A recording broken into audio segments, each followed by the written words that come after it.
ललित अग्रवाल जी, पुनीता अग्रवाल जी। गुरुदेव, आपके चरणों में कोटि कोटि प्रणाम।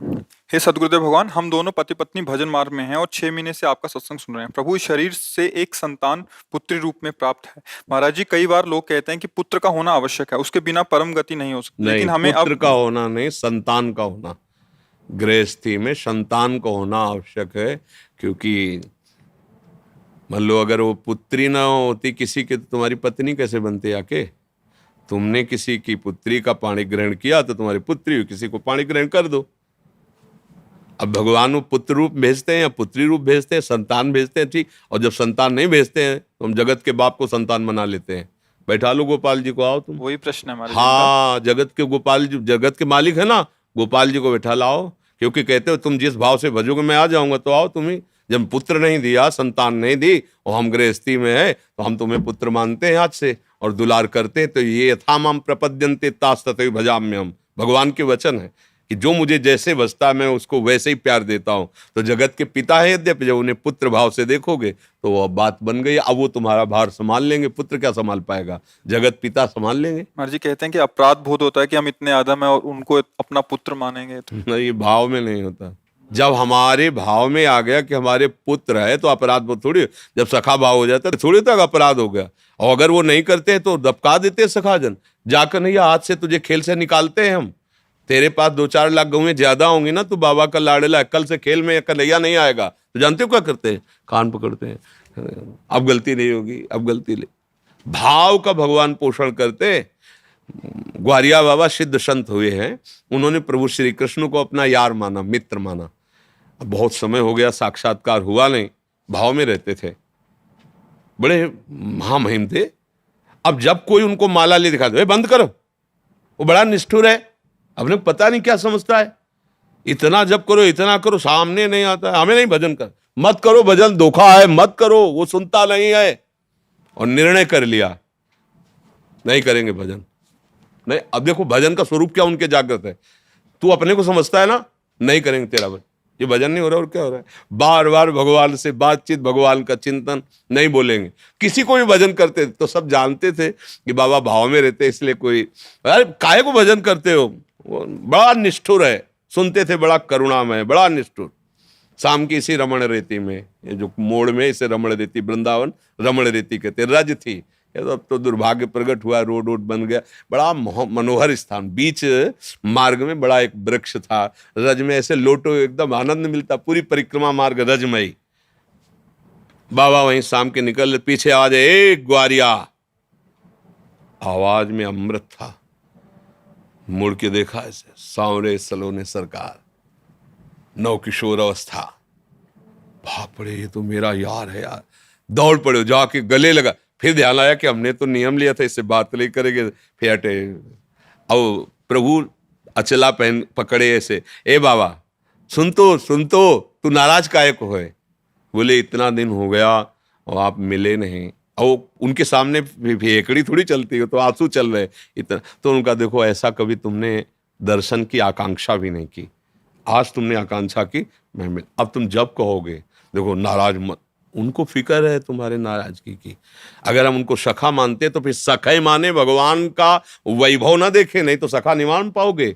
उनका वैभव ऐसा अनंत है कि फिर सखा तुम सोच पाओगे। अगर पुत्र मानना तो केवल पुत्र ही भाव रखते हुए कि मेरा, और अगर उनके भगवान के भाव में जाओगे तो पुत्र क्या, मच्छर भी नहीं है उनके सामने, हम क्या है।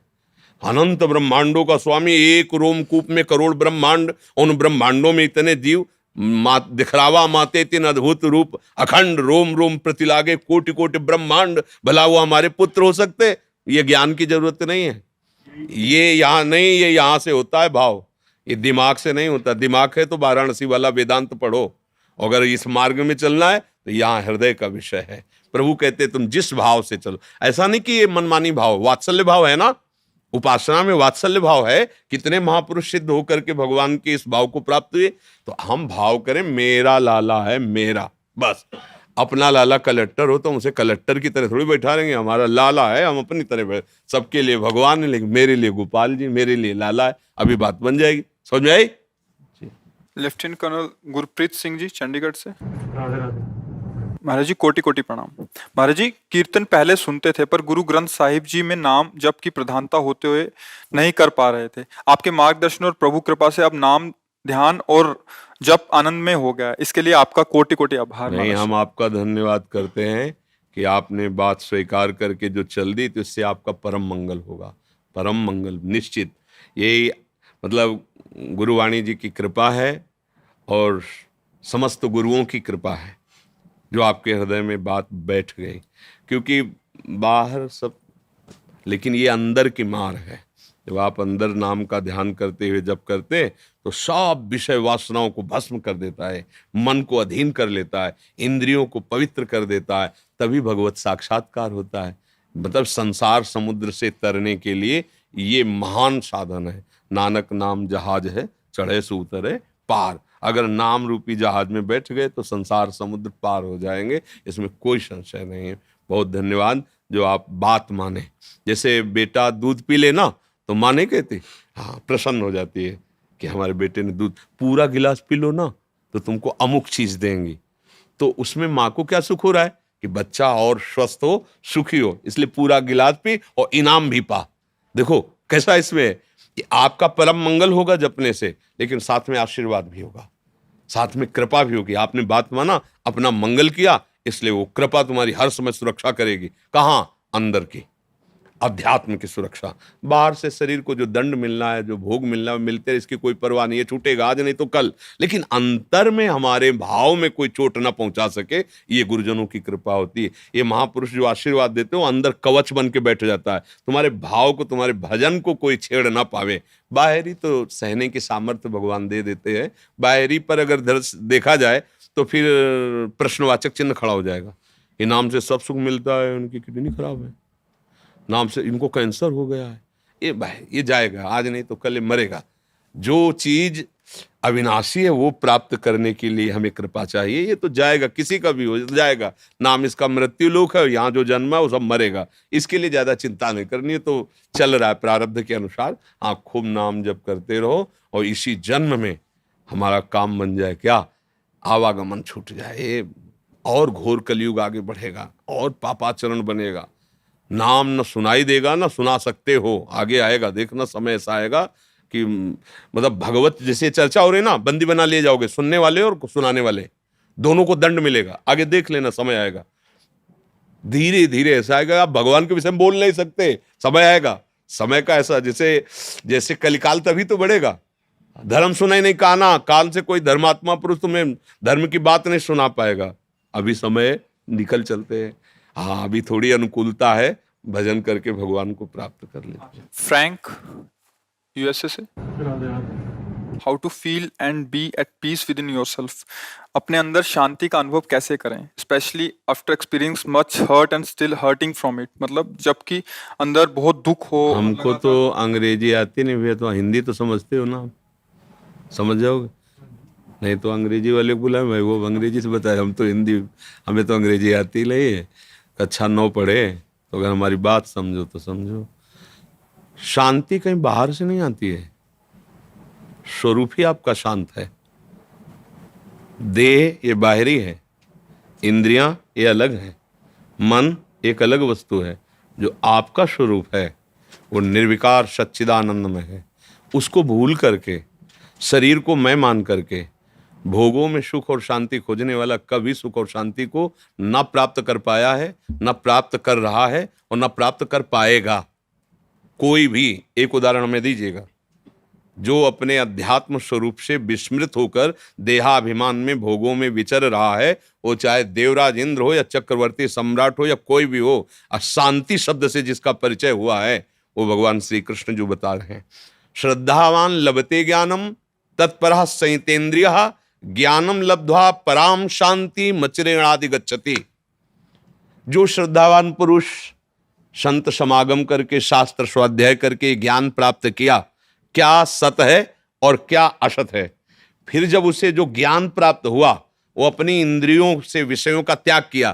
त्यागाच्छान्तिरनंतरम, विषय भोग नहीं, विषयों का त्याग किया। जो ही विषय का त्याग किया, जितेंद्रिय हुआ कि उसे वास्तविक अपने स्वरूप का ज्ञान हुआ। अब ये दूसरा ज्ञान है। उसको अपने स्वरूप का बोध हुआ तो पराम शांति मचरेणादि गच्छति। कैसी स्थिति है? बोले ब्रह्म भूता प्रसन्नात्मा न शोचति न कांक्षति, अखंड आनंद, न कोई शोक है, न कोई सोच है, न कोई चाह है। ये है आखिरी शांति। अब विचार की शांति, असली स्वरूप शांति का ये।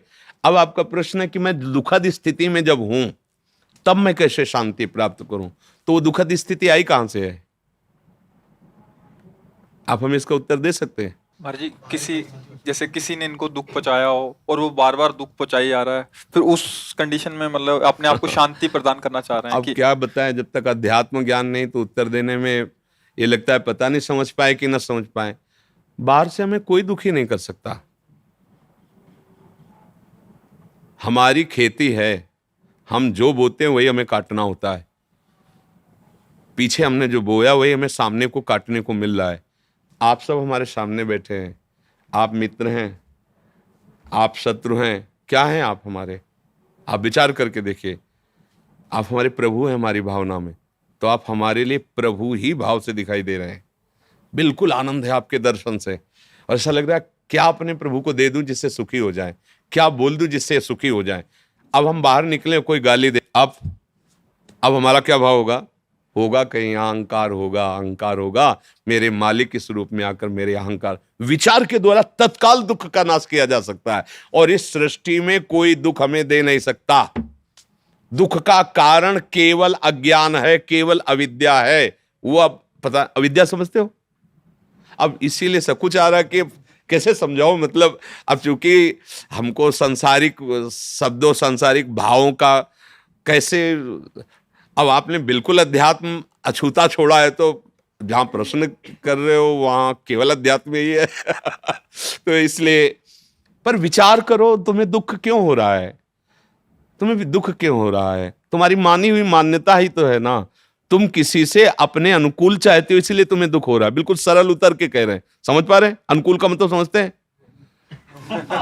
तो राधे राधे समझ लो।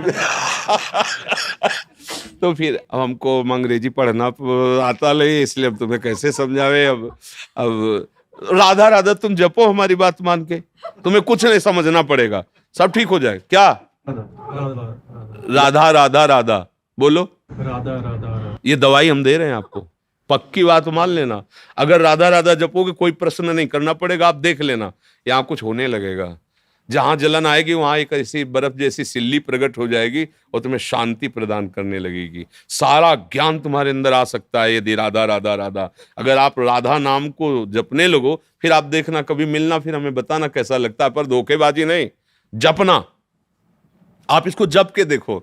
अब कैसे हम आपको समझाएं, जब उन शब्दों का ही ज्ञान नहीं आपको अध्यात्म के, तो हम कैसे उसे समझाएं? बस सबकी समझ यही है, कोई समझे या ना समझे, सबसे हमारी समझ वाली ठाकुर नंद किशोर हमारे ठकुराइन ब्रजबान लली, यह समझ में आ गई ना, तो सब समझ में आ गई। ब्रह्मा की भी जो ज्ञान वृत्ति वो तुम्हारे अंदर जागृत हो जाए, यदि प्रभु का आश्रय लेकर राधा राधा राधा राधा राधा राधा, इसी से आनंद, सब शांति मिल जाएगी। मान लेना मेरी बात पर, बातें नहीं मानते कोई। अभी अगर सेव दे कह दे खा लेना, तुम्हें शांति मिल जाएगी, बड़ी श्रद्धा से खा लेंगे। और अगर कह दे राधा राधा जपो, परम शांति मिल जाएगी, विश्वास नहीं होगा, क्या होगा? आजकल हम भौतिक में इतना विश्वास करने लगे कि अध्यात्म का महत्व ही भूल गए हैं। और भौतिक से कभी शांति किसी को नहीं मिलती, भौतिकता में किसी को शांति नहीं मिलती। जब कभी किसी को शांति की खोज हुई है तो अध्यात्म में ही आया है। जैसे आप ना जानते हुए भी आए हो अध्यात्म की इस शरण में शांति की चाह के लिए। शांति की जब खोज हुई है तो अध्यात्म में मिली है, और जब अशांति प्रकट होगी तो उसमें भौतिकता होगी। आप जांच करके देख लेना। इसलिए अगर राधा राधा रटोगे तो सब समझ में आ जाएगा। अंग्रेजी शब्द हमें एक याद है, थैंक यू, क्योंकि आपने शांति के विषय में प्रश्न किया ना, तो इसलिए अच्छा लगा। अगर हमारे नवयुवक भाई थोड़ा शांति की तरफ चलने लगे तो जीवन कृतार्थ हो जाए। कोई नशा तो नहीं करते हो? हाँ बढ़िया, तभी शांति की खोज है।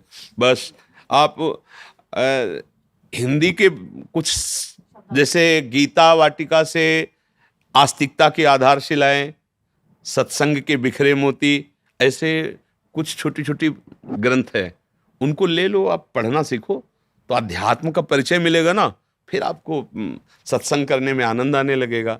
एक जरूर ले लेना, आस्तिकता की आधारशिलाएं, रचयिता पूज्य राधा बाबा, और सत्संग के बिखरे मोती, ये भाई जी से हनुमान प्रसाद पोद्दार जी, गीता वाटिका, ये 2 ले लेना। याद आया क्या? 2 किताब लेनी है। कौन सी? अब आप जाओगे वहां, कहोगे 2 किताब दे दीजिए तो कहेंगे कौन सी? वही 2 दे दीजिए जो है। हमारी हम बता देंगे। आप लिख के इनको बता जी, जी। देना। सनोज कुमार जी बिहार से। गुरुदेव आपके चरणों में कोटि कोटि प्रणाम। गुरुवर, मैं जानना चाहता हूं कि मृत्यु सबकी लिखी हुई है, तो भगवान श्री कृष्ण ने गीता जी के 8वें अध्याय में कहा है कि शुक्ल पक्ष में गया हुआ व्यक्ति दोबारा नहीं जन्म लेगा। नहीं, कृष्ण ऐसी पक्ष वो केवल उत्तरायण, दक्षिणायन, कृष्ण पक्ष, शुक्ल पक्ष, इन विधानों का वर्णन किया गया है कि जो योगी, वो सबके लिए थोड़ी है कि तुम पापाचरण करो, शुक्ल पक्ष में मरो, उत्तरायण में मरो तो भगवत प्राप्त हो जाओगे, सीधे नरक जाओगे। उसमें उत्तरायण और शुक्ल पक्ष कुछ नहीं करेगा। समझ रहे हो हमारी बात? वहां कहा जा रहा है कि यदि योगी जो चित्त वृत्ति को निरोध करके संसार से प्रभु में लगाता है, फिर अगर ऐसे ऐसे संयोग होते तो ब्रह्मलोक को जाता है, वो ऐसी ऐसी गति को प्राप्त होता है। अगर कोई भजनानंदी कृष्ण पक्ष में मरे, कुदिन में मरे, जिसका कोई महत्व नहीं तिथि के, ऐसी कुतिथि में मरे, तो जानते हो कहा जाएगा? वो सीधे भगवान के आ जाएगा। और खूब पाप करता रहा है, एकादशी को मरे और उत्तरायण में मरे और शुक्ल पक्ष में मरे, तो भगवत प्राप्ति हो जाएगी क्या? नहीं होगी। भगवान वहां विधि का, विधान का, जो सद्यो मार्ग मुक्ति का है, उसका क्रम वर्णन कर रहे हैं। ऐसा थोड़ी कि कोई भी पापी आदमी उत्तरायण में मर जाएगा तो भगवत प्राप्त हो जाएगा। अभी उसकी तुमने व्याख्या समझ ही नहीं है। महाराज जी, योगी बोलते हैं कि योगी जब सही समय नहीं आता है तब तक वो अपने आप को रुके हुए रहता है। ये केवल भीष्म पितामह के लिए है, सबके लिए थोड़ी है। इच्छा मृत्यु का वरदान तो केवल भीष्म जी को उनके पिता ने दिया था, जिन्होंने आजीवन के लिए अपने सुख का त्याग पिता के लिए किया कि मैं ब्याह नहीं करूंगा।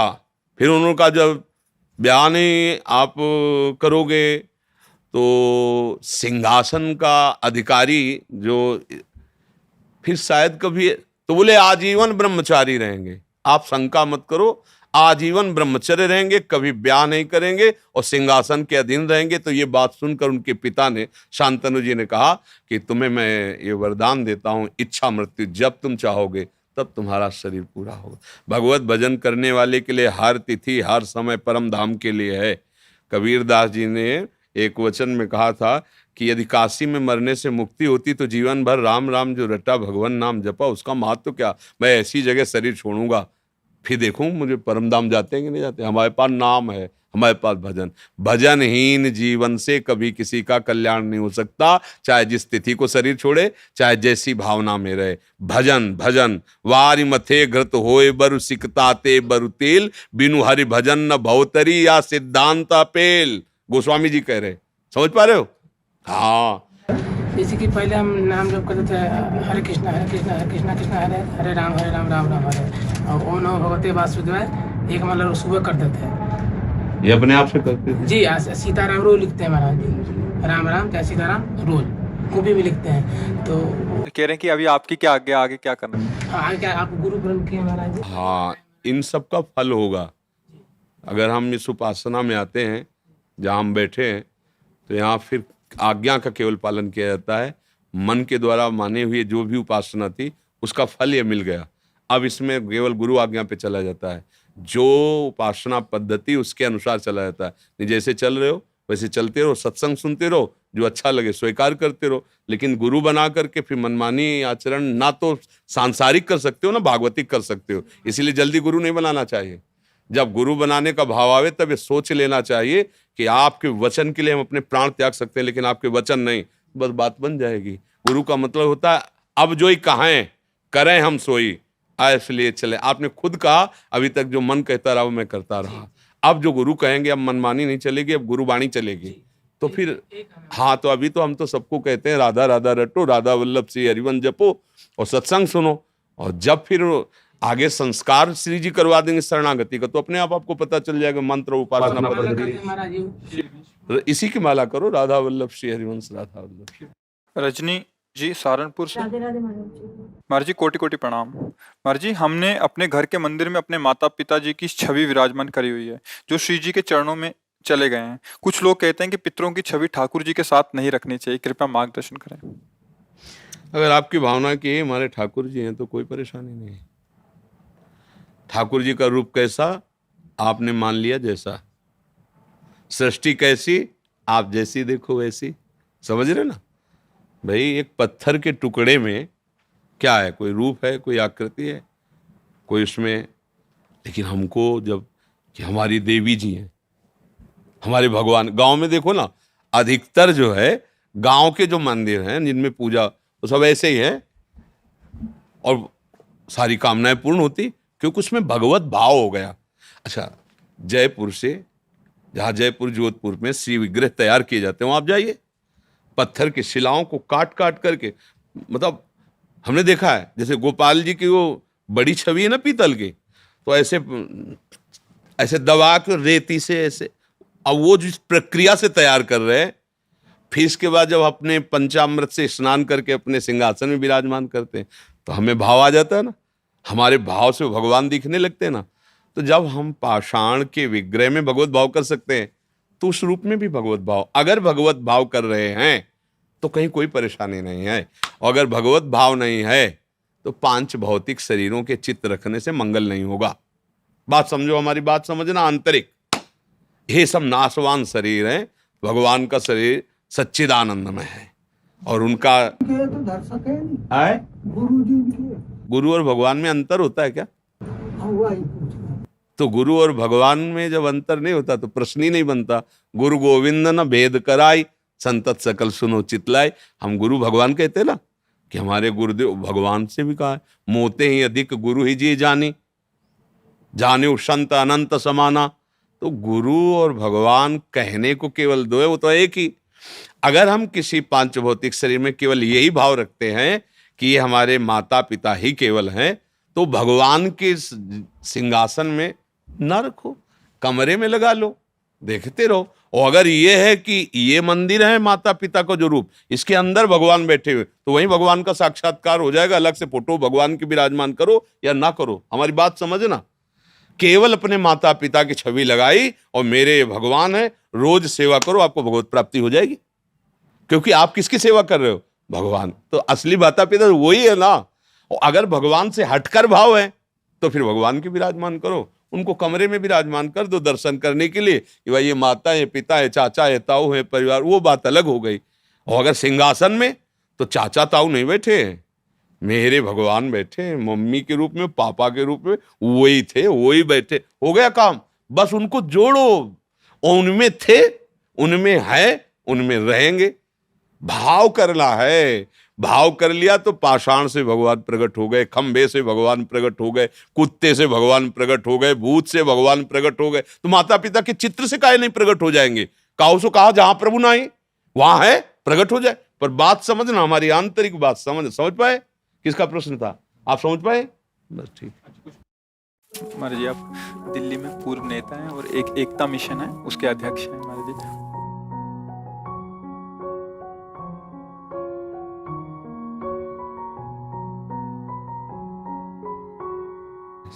आज ये आशीर्वाद तो अपने साथ जोड़ के रखो। हाँ।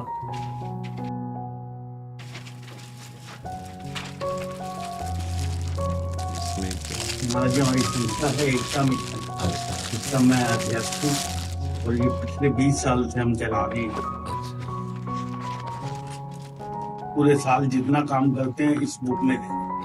फिर इसका विमोचन राष्ट्रपति जी ने किया था राम। ये आप रख नहीं आपके लिए, आपके लिए ठीक है।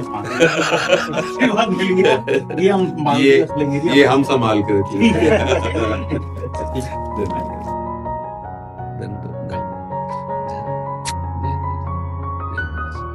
जय जय श्याम, जय जय श्याम।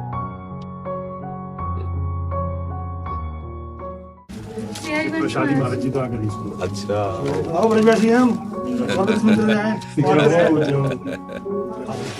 बहुत सुंदर स्वरूप लाए। महाराज जी 2 ही आंखें केवल, एक राधा जी की, एक कृष्णा जी। बहुत सुंदर। 2 चकोर 2 चंद्रमा 2 अली पंकज, हमारे लिए लाए। जी महाराज जी।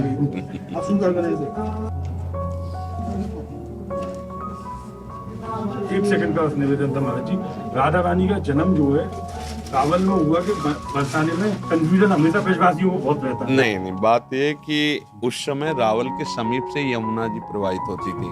तो जब बाबा ने नियम लिया था, कीर्ति माता जी ने और वृषभानु बाबा ने, उनको आभास था कि कोई दिव्यता प्रकट होने वाली है। तो पुत्र तो थे ही, उनको था कि कोई लाली, तो यमुना जी की आराधना कर रहे थे। तो जिस दिन महारानी जी का प्रादुर्भाव, राधाष्टमी कहते ना, उस दिन की बात थी कि दोनों गए। तो जाते ही देखा कि एक बहुत दिव्य कांतिमय कमल है, उसमें तेज ही केवल दिखाई दे रहा है। और बाबा को आकर्षण हुआ, समीप गए तो उसको ऐसे गोद में उठाया।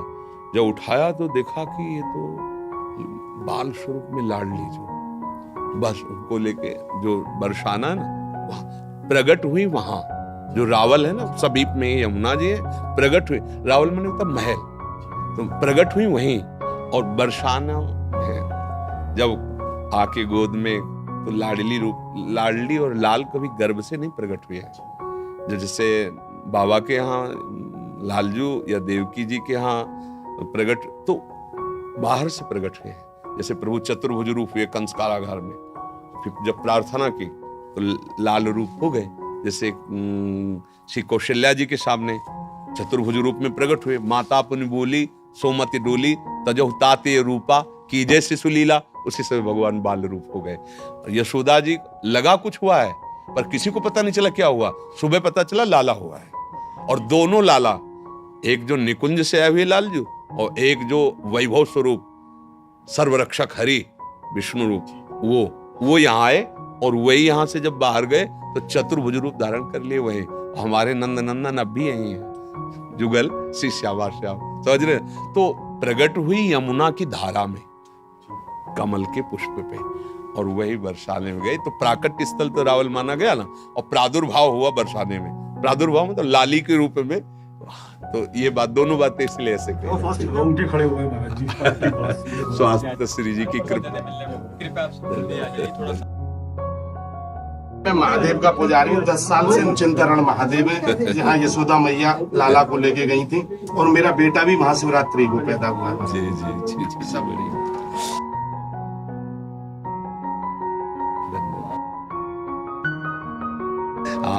आप सब कृपा कर रहे हैं, इसीलिए हम आपके बोलने लायक हैं, नहीं तो